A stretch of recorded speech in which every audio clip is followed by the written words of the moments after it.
Chamei capitão da intrusa, chamei pra me ajudar. Chamei capitão da intrusa, chamei pra me ajudar. Levar o navio no bico, capitão da intrusa, seu companheiro. O sincretismo, ele promove essa síntese que é a marca principal da Umbanda.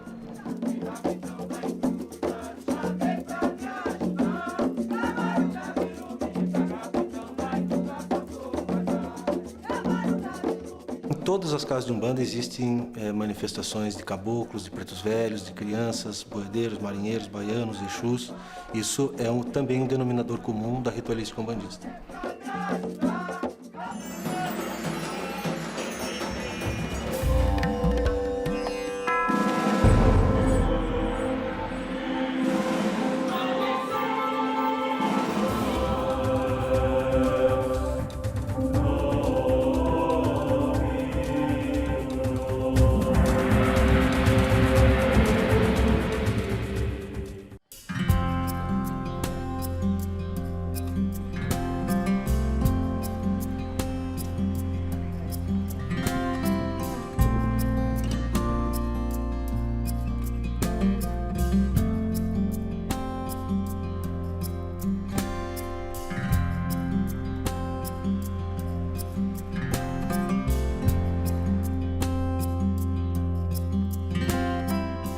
A Umbanda é um sistema religioso genuinamente brasileiro. Ele se formou através da síntese cultural, da síntese étnica e da síntese espiritual das três matrizes formadoras da brasilidade, ou seja, do povo brasileiro. A primeira delas é a raiz indígena, a segunda a raiz africana e a raiz euroasiática ou indo-ariana.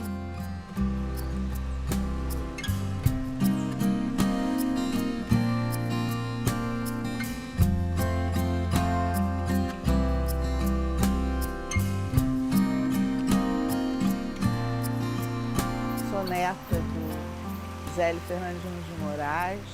Olha, pela história que eu sei, é que na época de 1908, ele tinha 17 anos, estava desenganado por médico, ninguém sabia o que ele tinha, e puxa daqui, vai para o médico de lá, tá ficando maluco. Tanto fez que resolveram levá-lo à Federação Kardecista de Niterói para ver se alguém via alguma coisa. As entidades chegavam a ele e ele, como rapaz novo, quase sem instrução, ele falava muito bem. Ele tinha uma retórica fantástica e ficava todo mundo muito assustado, porque o caboclo era assim, o caboclo das 7 cruzilhadas, que então era o caboclo que estava falando por ele. Só que um consulente, uma pessoa que estava presente, falou: você diz que você é um caboclo, e o kardecismo não aceitava naquela época nada disso. Ele disse: então, eu vou fundar uma religião que vai se chamar Umbanda, onde nós vamos aceitar todos aqueles que baterem na nossa porta. E aí surgiram os pretos velhos, os caboclos.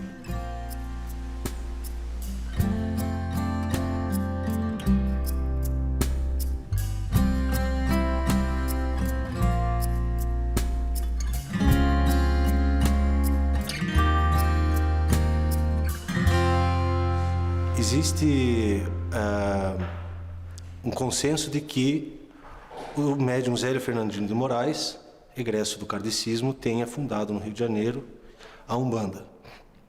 Mas por diversas razões isso foi revisitado, esse consenso foi revisitado, e hoje já se sabe que mesmo antes do Zélio Fernandinho de Moraes fazer o anúncio público da Umbanda, já havia manifestação de caboclo através da incorporação de preto velho em vários locais do país.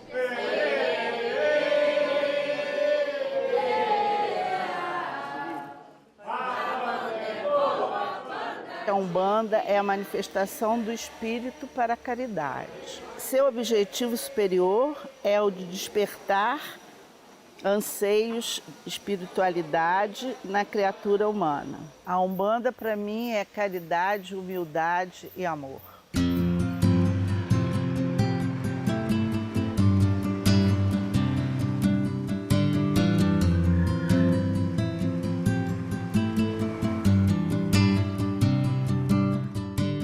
chego aqui que eu arrepio da cabeça aos pés. Quando dá o primeiro toque no atabaque, eu sinto que eu tô ligado com o universo e que acabou.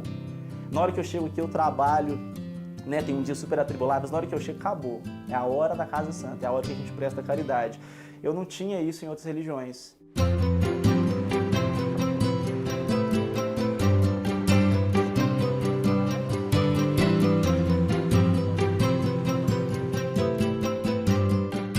Umbanda ela tem as suas convergências e divergências que vão apresentar em características próprias de rito. Se eu pudesse colocar uma linha, eu vou colocar de um lado que é mais cristão e do outro lado que é mais africano. E dentro desse segmento de reta vão existir escolas diversas, a gente chama de escolas, que são as formas de se praticar a Umbanda, algumas com características mais cristãs, outras com características mais indígenas, outras com características mais africanas. Mas todas elas têm um diálogo entre os seus ancestrais. Então, caboclo, preto velho, criança, baiano, boiadeiro, exu, são figuras que vão percorrer todas elas. Mas elas têm modos próprios da prática.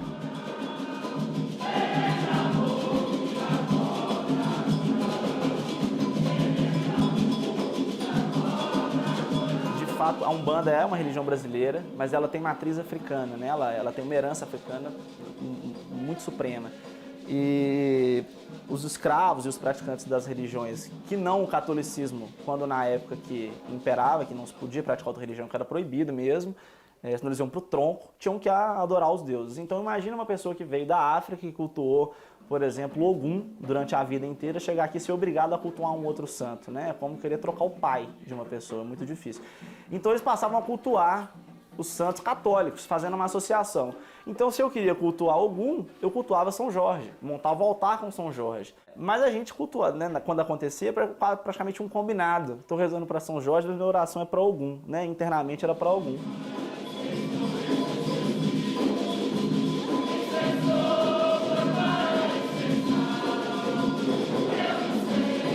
A Umbanda herdou esse sincretismo no decorrer da história.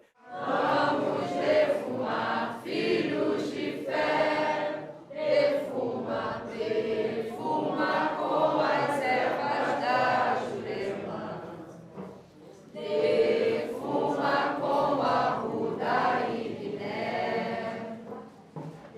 O sincretismo religioso que está muito presente na Umbanda faz essa aproximação das várias tradições de forma atraumática, ou seja, de forma pacífica. Então, todos nós da Umbanda vemos o sincretismo como uma vantagem do ponto de vista da sua constituição, do seu desenvolvimento, na medida em que aplaca a competição, os sectarismos, as ortodoxias. Então, o sincretismo, ele promove essa síntese que é a marca principal da Umbanda.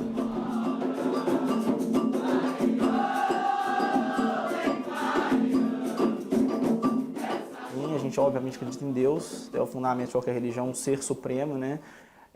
Não importa o nome desse pai, na Umbanda ele tem diversos nomes, né? Zambi, Olorum, é o Deus maior, o Deus supremo que governa tudo e todas as coisas, né?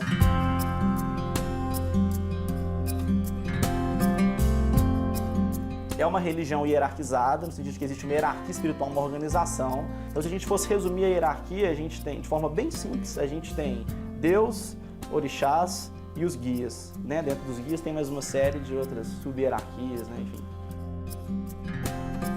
Os orixás são as forças da natureza, que a tudo governam junto de Deus. Os orixás são muitos orixás, né? Então a gente tem, poderia nomear, né, para não ser injusto com todos, mas tem Ogum, Oxóssi, Yansan, Oxum. Cada orixá rege um campo do conhecimento, né? Um campo do universo. Nós, quando falamos em incorporação, nós esquecemos que todos nós somos um composto energético. Nós somos um campo eletromagnético. Nosso corpo é constituído disso. Nós vemos a parte visível, sensível, que é o nosso corpo, mas existe muita energia ao nosso entorno. E as entidades sem corpo também têm energia e têm um campo eletromagnético. Quando nós incorporamos nos terreiros, é essa conexão dos dois campos eletromagnéticos, desse invisível, meu e da entidade. Ela não me possui, ela não me agride, ela simplesmente atua num campo mais sutil do médium. Isso é incorporação.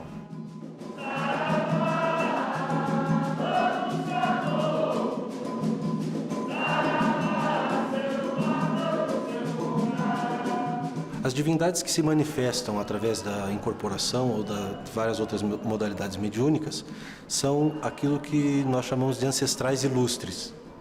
São ancestrais da humanidade que, se revestindo de uma forma simbólica, ou de crianças, ou de índios, ou de negros, vêm para ajudar a humanidade a fortalecer a sua inteligência, a sua virtude e aprimorar a sua qualidade de vida.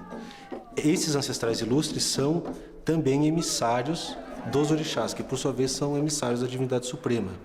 Chamei capitão da intrusa, chamei pra me ajudar. Chamei capitão da intrusa, chamei... Em todas as casas de Umbanda existem manifestações de caboclos, de pretos velhos, de crianças, boiadeiros, marinheiros, baianos, exus. Isso é também um denominador comum da ritualística umbandista.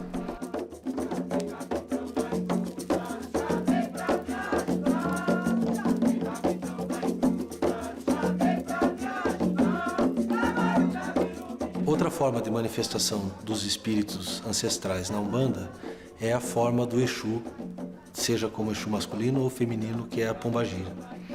E essas são talvez as entidades menos compreendidas e mais preconceituadas do panteão afro-brasileiro.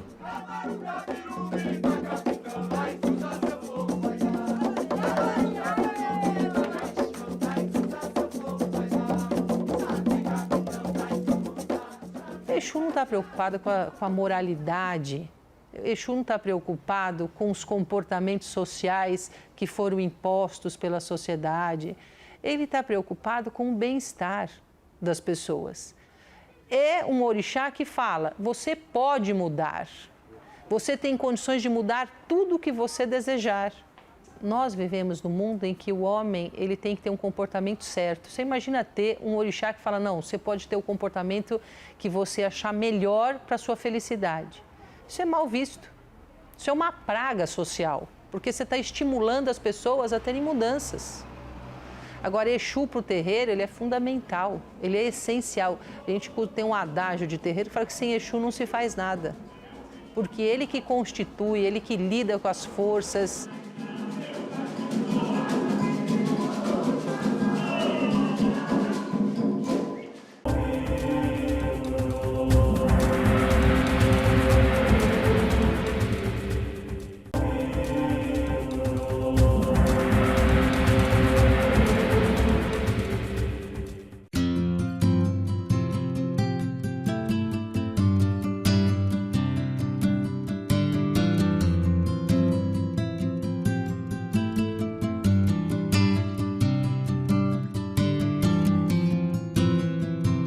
Nosso universo é imensamente simbólico, né? Imensamente. Quando não se tem tradição escrita, a tradição oral pede que os símbolos sejam em grande diversidade. Mas acho que um dos principais símbolos não é um símbolo morto, é um símbolo vivo, é o pai e a mãe de santo.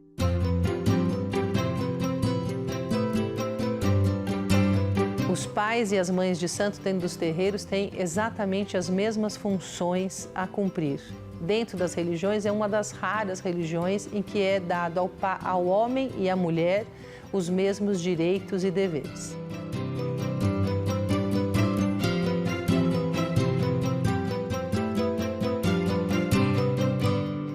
Eu poderia citar para você aqui por volta de uns 30 cargos de santo. Mas a maior parte das casas de santo, elas se concentram em 3, que é o pai ou mãe de santo, o pai pequeno ou a mãe pequena e os seus filhos. Dentro dos filhos existem diferentes graus de iniciação que estão presentes. Uma outra característica de todos os terreiros, mas que não existe um cargo de santo em si, mas que tem uma função também, é a orquestra do terreiro. São as pessoas que cantam. O ogã do terreiro, que é aquele que pode, existe ogã de corte, ogã de atabaque, ogã do cântico, que são os cargos que estão presentes na maior parte dos terreiros que nós conhecemos.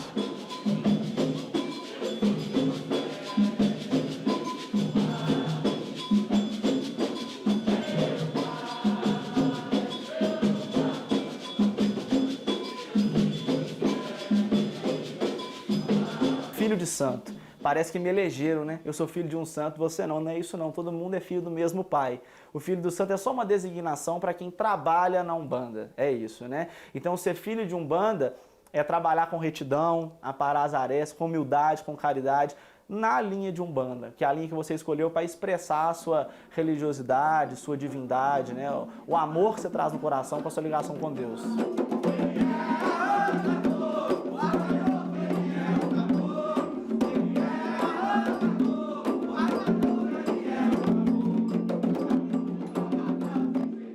A pessoa, para se tornar sacerdote em Umbanda, precisa vivenciar, às vezes por muitos anos, é um processo lento, gradativo, de capacitação e de fortalecimento da inteligência, da virtude, da mediunidade.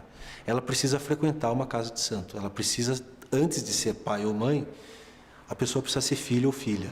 E se você traz a tarefa, se você traz essa predisposição ao sacerdócio, isso vai ser confirmado através dos ritos, isso vai ser reconhecido pelo seu pai de santo e você vai passar pelos processos iniciáticos cabíveis, passa então a ter ordens e direitos de trabalho para conduzir uma comunidade de terreiro. Você constitui uma nova comunidade, os seus filhos de santo são netos do seu pai de santo, existe então uma verdadeira família de axé, uma verdadeira família espiritual.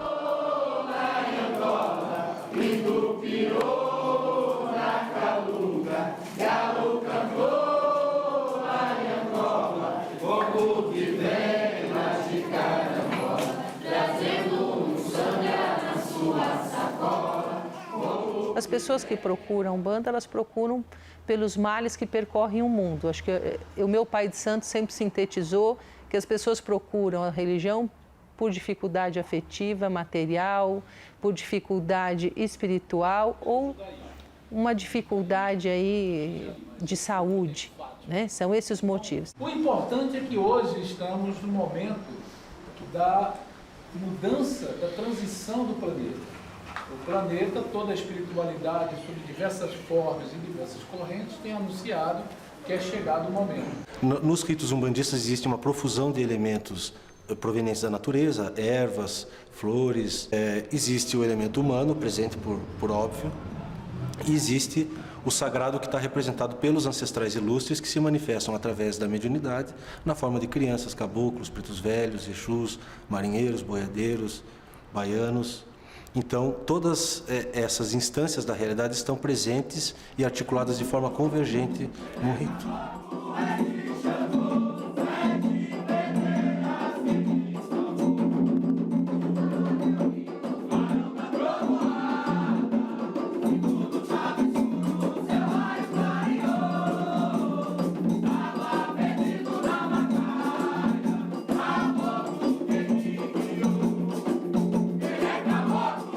Existem constantes entre as várias escolas, as várias vertentes, as várias formas de se praticar a Umbanda.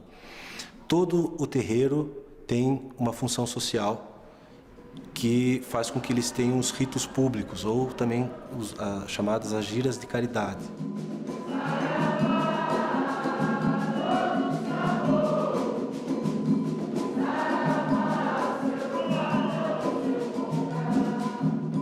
Sessão de caridade são pessoas que vêm para se consultar com as entidades.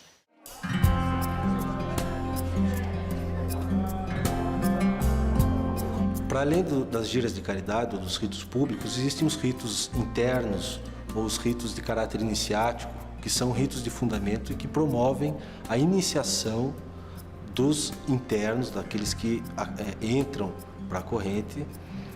E esses ritos, então, impulsionam a iniciação da pessoa.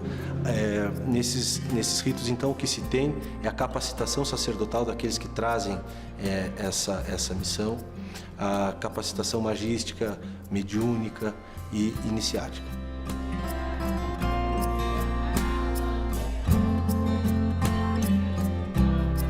Nós acreditamos que a força vital do axé, ela percorra tudo que tem existência, né? E tudo, inclusive homens, minerais, vegetais, animais, não só seres vivos.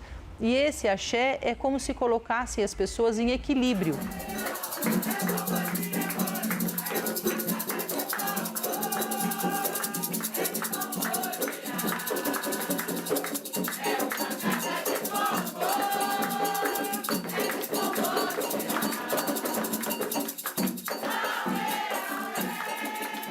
passe é justamente a possibilidade de alguma energia que reequilibre esse axé da pessoa. É retirar essas coisas que não são benéficas a essa pessoa. Quem dá o passe são os médiuns incorporados por suas entidades espirituais, os ancestrais. Quem recebe são as pessoas que procuram as casas de santo pedindo auxílio ou os próprios filhos de santo.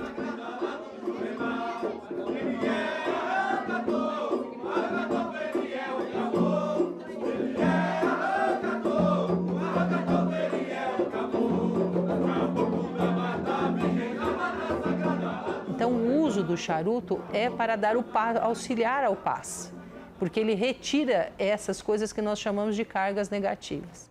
Creio na comunicação dos guias espirituais, encaminhando-nos para a caridade e a prática do bem. Creio na invocação, na prece e na oferenda, como atos de fé. Então, a sua função como umbandista corresponder ao que o astral está te orientando. Os guias têm esse nome justamente por isso, porque eles têm a função de te guiar nessa caminhada que é tem muitos percalços durante a vida, né?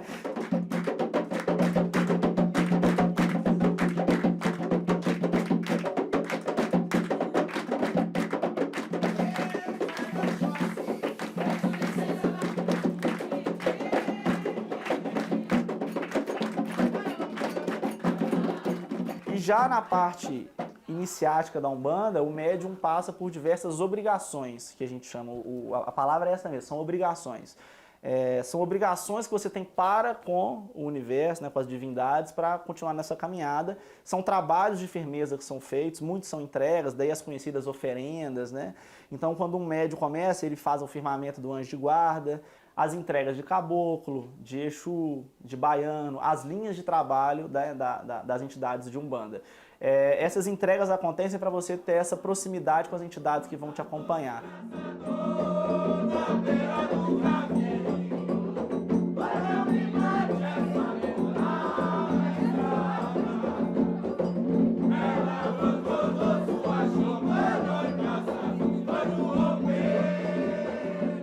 Então, a obrigação que a pessoa tem com o seu guia, com o seu orixá, são aquelas que você tem que dar algum presente, nada faraônico, nós não trabalhamos assim, nada proibido, não pode isso, não pode aquilo, nós não temos esse tipo de coisa. Então, uma vela, uma flor, uma bebida, um laço de fita, numa árvore, aí cada um tem o seu local mais apropriado, como o pessoal as entidades do mar, que seja no mar.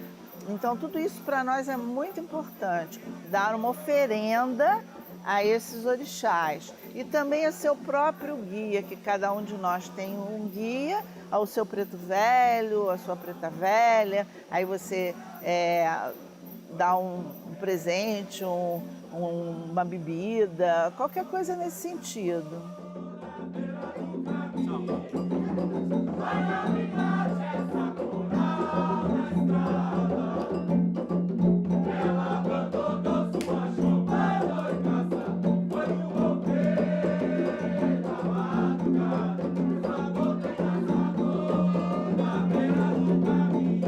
A oferenda no terreiro, ela tem como princípio, ou seja, a principal característica, manter o equilíbrio dessas forças, manter a vida da comunidade. Então, quando são feitas essas oferendas, é uma forma da manutenção do axé coletivo e individual.